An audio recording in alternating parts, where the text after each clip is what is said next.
5 సెకన్లలో మీ heart scanning పూర్తి చేసి 640 స్లైస్ సిటీ ఇప్పుడు మీ మెడికవర్ హాస్పిటల్స్ ఫైనాన్షియల్ డిస్ట్రిక్ట్ లో.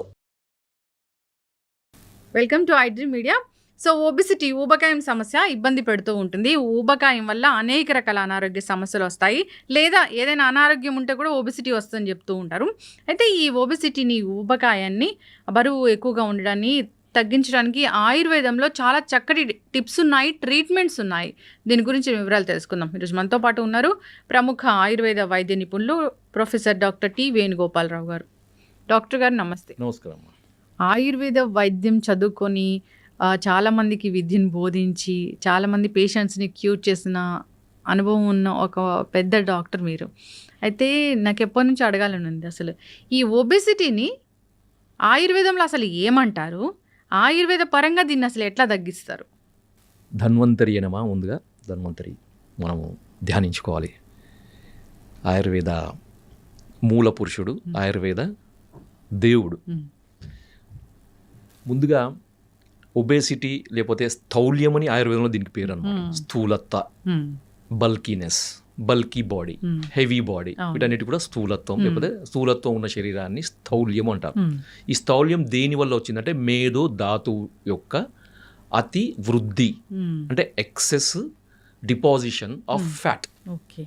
దీనివల్ల మనకి బల్కీనెస్ పెరుగుతుంది కాబట్టి దాన్ని స్థౌల్యము అని ఆయుర్వేదంలో అన్నారన్నమాట.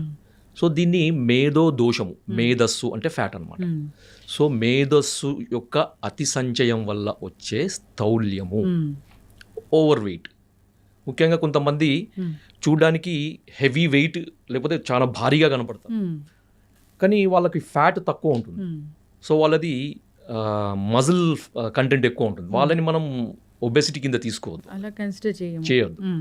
మేధో మాంసాది వృద్ధాత్ చలస్ఫిక్ ఉదర స్తనః. ఎవరికైతే మనకి బాడీ చెస్ట్ బాగా మనకి ఫ్లాబీనెస్, తర్వాత ఊగుతూ ఉంటుందో, తర్వాత తొడలు, చేతులు, తర్వాత పిరుదులు, ఇవన్నీ కూడా బల్కీగా అయిపోయి నడుస్తుంటే కదిలినట్టు, వేలాడినట్టు కనబడుతుంది, వాళ్ళని మాత్రం మనము స్థూలత్వం కింద తీసుకోవచ్చు.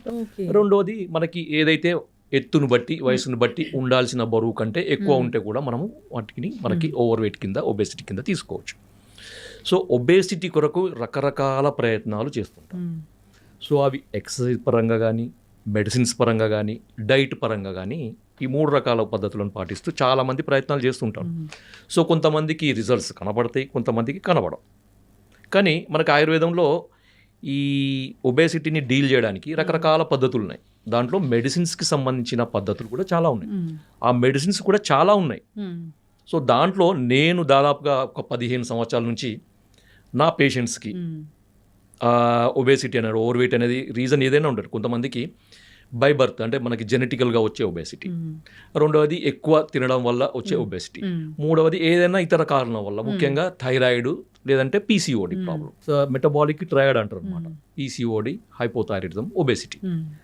సో ఈ 3 కలిసి ఉండే రోగాలలో కూడా మనకి ఈ మందు ఇవ్వడం వల్ల చాలా అద్భుతమైన ఫలితాలు వచ్చినాయి. మందు ఒక మెడిసిన్, ఒక కాంబినేషన్ ఆఫ్ మెడిసిన్, అది మీకు అందరికీ చెప్తాను, మీరు కూడా తయారు చేసుకోవచ్చు, వాడుకోవచ్చు, నిరభ్యంతరంగా వాడుకోవచ్చు. ఇంకేం లేదు డాక్టర్ గారు, ఎటువంటి అంటే నాకు ఈ సీక్రెట్ ఫార్ములాని రివీల్ చేయడంలో నాకు ఎటువంటి అభ్యంతరం లేదు. మీకు కావాలంటే కూడా నాకు ఫోన్ చేయండి, నేను దాన్ని మీకు తయారు చేసింది ఇవ్వగలుగుతాను. సో దాన్ని చూద్దాం ఇప్పుడు అసలు దానికి ఏమేమి ఇంగ్రీడియంట్స్ అవసరం ఉన్నాయి అనేది. సో దీన్ని ఏమంటారు, ముందుగా దీనికి ఒక పేరు అయితే ఉంటుంది కదా ఆ కాంబినేషన్కి. దాన్ని యోగరత్నాకరం అనే గ్రంథంలో చెప్పిల్లనమాట. సో ఈ కాంబినేషన్ని దాన్ని ఫలత్రికాది చూర్ణం అని చెప్పారనమాట. త్రికాది చూర్ణం. ఓకే, ఈ పేరు గుర్తుపెట్టుకోండి. దీంట్లో ఏమేమి ఉంటాయి, దీంట్లో మొట్టమొదటిది త్రిఫలాలు, త్రికటకాలు ప్లస్ సైంధవ లవణం. సార్ మరి త్రిఫలాలు అంటే ఏంటి, త్రికటకాలు? త్రిఫలాలు అంటే చాలా మందికి తెలుసు, కానీ మళ్ళీ చెప్తున్నా. అది కరక్కాయ, తానికాయ, ఉసిరికాయ. ఓకే, త్రికటకాలు అంటే శొంఠి, పిప్పళ్ళు, మిరియాలు. త్రిఫలాలు, త్రికటకాలు, ఇవి 3, అవి 3 కలిపి 6 అయినాయి. సో దీనికి అడిషనల్గా 7వది సైంధవ లవణం. సో ఇవన్నీ కూడా ఒక్కొక్కటి మనకి ఈక్వల్ పార్ట్స్లో తీసుకోవాలి.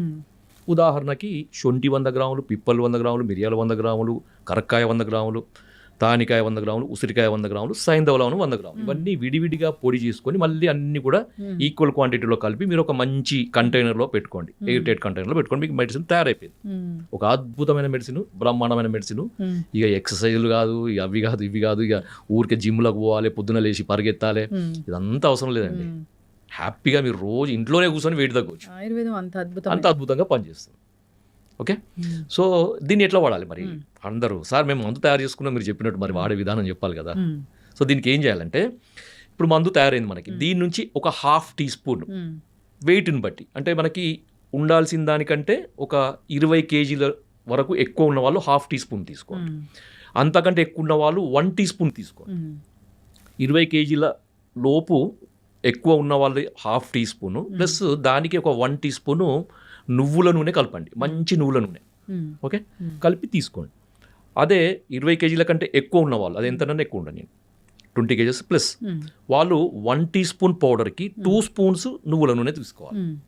కలిపి ఉదయం పరగడుపున ఎంటీ స్టమక్లో తీసుకోవాలన్నమాట.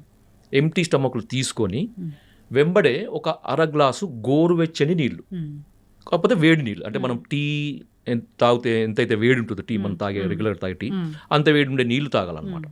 సో తాగి ఒక 2 గంటల వరకు ఏమి తీసుకోవాలి. తీసుకున్నా కానీ ఒక గోరువెచ్చని నీళ్ళు మాత్రమే తాగాలి. సార్ నాకు రెగ్యులర్గా టీ తాగే అలవాటు ఉంది, కాఫీ తాగే అలవాటు ఉంది, పాలు తాగే అలవాటు ఉంది, స్ప్రౌట్స్ తినే అవన్నీ నడవదు. నో, ఖచ్చితంగా 2 గంటల వరకు గోరువెచ్చని నీళ్ళు తప్ప ఇది కూడా తీసుకోకూడదు. సో అయిపోయింది, మీ ట్రీట్మెంట్ అయిపోయింది. సింపుల్, ఎంత బ్రహ్మాండంగా ఉంది, బ్రహ్మాండం, అంత సింపుల్ అండి, చాలా సింపుల్. అయిపోయింది, మీ ట్రీట్మెంట్ అయిపోయింది. ఇక మీరు ఏం చేయాల్సిన అవసరం లేదు. మన వెయిట్ చూసుకోవాలి, దాన్ని బట్టి తీసుకోవాలి. అంతే. ఎన్నాళ్ళు తీసుకోవాలి, అది క్వశ్చన్. ఎన్నాళ్ళు తీసుకోవాలి? Minimum 40 days. దీన్ని ఒక మండలం అంటారంట. 40 డేస్ మండలం అంటారు. సో ఆయుర్వేదంలో మండల చికిత్సకి చాలా ఇంపార్టెన్స్ ఉంది. అది ఎందుకనేది మనం నెక్స్ట్ వాటిలో చెప్తాం. అదొక పెద్ద టాపిక్ అనమాట. ఒక మండలం తీసుకోండి, వెయిట్ చెక్ చేసుకోండి. ఓకే, మీకు ఇంకా తగ్గాలి అనిపిస్తే మళ్ళీ ఒక మండలం వాడండి, ఇంకా తగ్గాలంటే ఇంకొక మండలం వాడండి. ఎటువంటి నష్టం ఉండదు, ఎటువంటి సైడ్ ఎఫెక్ట్స్ ఉండవు. ఇంకా దీనివల్ల ఇంకా అడిషనల్ బెనిఫిట్స్ ఏంటంటే, కొంతమందికి ఈ అధిక బరువు వల్ల కొంచెం, అంటే కొంతమందికి ఏంటంటే అడిషనల్ ఒక 10 కిలోలు ఎక్కువన్నా కానీ వాళ్ళకి ఇబ్బందులు ఉంటాయి. కొంతమందికి 50 కిలోలు ఎక్కువన్నా కానీ ఇబ్బందులు ఉండవు. 50 కిలోలు ఎక్కువన్నా కానీ మెట్లెక్కి దిగడము, నడవడము, పనులు చేసుకోవడము, లేకపోతే వాళ్ళ డ్యూటీకి వెళ్ళి చేసుకుంటారు. వాళ్ళకి ఎటువంటి సమస్యలు ఉండవు. కొంతమందికి మధ్యలో పెరుగుతారు కదా కొంత సడన్గా, అంటే కొంతమంది డెలివరీ తర్వాత వెయిట్ పెరుగుతారు. కొంతమంది ఏదైనా బెడ్ రిడన్ అయ్యి ఏదైనా ఫ్రాక్చర్ వల్లనో, లేకపోతే బెడ్ మీద పడిపోయి ఉండి ఫిజికల్ యాక్టివిటీ లేకపోవడం వల్ల వెయిట్ పెరుగుతారు కదా. వాళ్ళకి ఏంటంటే ఒక 10 కేజెస్ పెరిగినా కానీ ఏమవుతుందంటే ఆయాసం లాగా ఉంటుంది అనమాట వాళ్ళకి. సో ఈ ఆయాసం కూడా ఉండదు దీనివల్ల. ఇంకొకటి ఏంటంటే ఈ కొలెస్ట్రాల్ సమస్య కూడా తగ్గుతుంది అనమాట. So excess fat related, fatty acids related ఎటువంటి మెటబాలిక్ చేంజ్ బాడీలో ఉన్నా కానీ అవన్నీ కూడా తగ్గుతాయి. సింపుల్ సమస్య అనమాట. సో ఈ మాత్రం చేయండి, మీ ఒబేసిటీ సమస్య 100% ఖచ్చితంగా తగ్గుతుంది. దీనికి కూడా ఇది మందే కదా, దీనికి పథ్యం ఉంటుందా? ఈ పథ్యం ఏంటంటే, మీరు ఈజీగా తేలికగా జీర్ణమయ్యే ఆహార పదార్థాలు తినండి. ఓకే, అంటే ముఖ్యంగా ఉడకపెట్టి చేసినాయి. అది ఏదైనా కానివ్వండి, మీరు ఇడ్లీ కానీ, లేకపోతే ఉప్మా కానీ, లేకపోతే మనకి సూప్స్ అంటారు కదా. ఇప్పుడు మనం సూప్స్ అంటున్నాం. కట్టు అంటే కంది కట్టు కానీ, పెసర కట్టు కానీ, శనగ కట్టు కానీ, సో కట్టు చారులు అంటారు మనకి. సో ఈ కట్టులు తాగొచ్చు.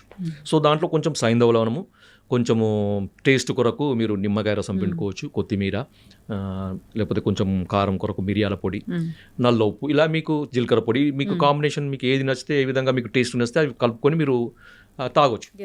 ఒక పూట మీరు మామూలుగా భోజనం చేయొచ్చు, ఒక పూట మీరు ఈ కట్టు చారు తాగి మీరు రోజుకు 2 సార్లు మాత్రమే ఫుడ్ లాగా తీసుకొని మీరు చేసుకోవచ్చు. సో ఇట్లా చేయండి. మీరు ఏమైనా నీరసం అనిపిస్తే ఇంకా ఏమైనా ఫ్రూట్స్ కానీ తీసుకోవచ్చు. కొంతమంది ఉపవాసాలు అయితే అవసరం లేదు. ఉపవాసం పూర్తిగా కడుపు మాడబెట్టుకునేది, ఎండబెట్టుకునేది అయితే అవసరం లేదు. మంచిగా హ్యాపీగా తినండి, వెయిట్ తగ్గండి. ఈ రెండే నేను చెప్పేది. ఒకటి ఇన్ఫర్మేషన్ డాక్టర్ గారు, నిజంగా ఈ ఒబెసిటీ, ఊబకాయము, ఈ క్లినిక్ల చుట్టూ తిరగడము, తగ్గినట్టే తగ్గి మళ్ళీ పెరగడము, దానివల్ల మళ్ళీ కాంప్లికేషన్స్ రావడము. సో డైట్లు చెప్తారు, ఒకటేసారి డైట్ చేంజ్ చేసుకొని మళ్ళీ తగ్గి మళ్ళీ బరువు పెరిగే వల్ల మొత్తం మెటబాలిజం అంతా డిస్టర్బ్ అయిపోతూ ఉంటుంది. దానివల్ల రకరకాల అనారోగ్య సమస్యలు వస్తూ ఉన్నాయి. అట్లా కాదు, ఆయుర్వేద వైద్యులు ఉన్నారు, చక్కటి ఇన్ఫర్మేషన్స్ ఉన్నాయి వాళ్ళ దగ్గర, చక్కటి మందులు ఉన్నాయి వాళ్ళ దగ్గర. సో సంప్రదించాలని కోరుకుందాం. చాలా చక్కటి ఇన్ఫర్మేషన్ అండి ఇది. ఏం లేదు, చాలా సింపుల్, సింపుల్. ఎందుకంటే లక్షల ఖర్చు లేదు ఇది. అంతే. ఎందుకంటే ఇక్కడ మనకు జరిగేది ఏంటంటే ఇక్కడ ఇది ఫ్యాట్ని తగ్గించే మెడిసిన్ కాదు. ఒకటి గుర్తుపెట్టుకోండి, ఎప్పుడైతే మనం ఫ్యాట్ని తగ్గించే మందు వాడతామో మళ్ళీ మందులు మానేసిన తర్వాత, డైట్ మానేసిన తర్వాత మళ్ళీ ఫ్యాట్ పెరుగుతుంది. అవును. ఇది ఫ్యాట్ మెటబాలిజంని కరెక్షన్ చేసే మెడిసిన్.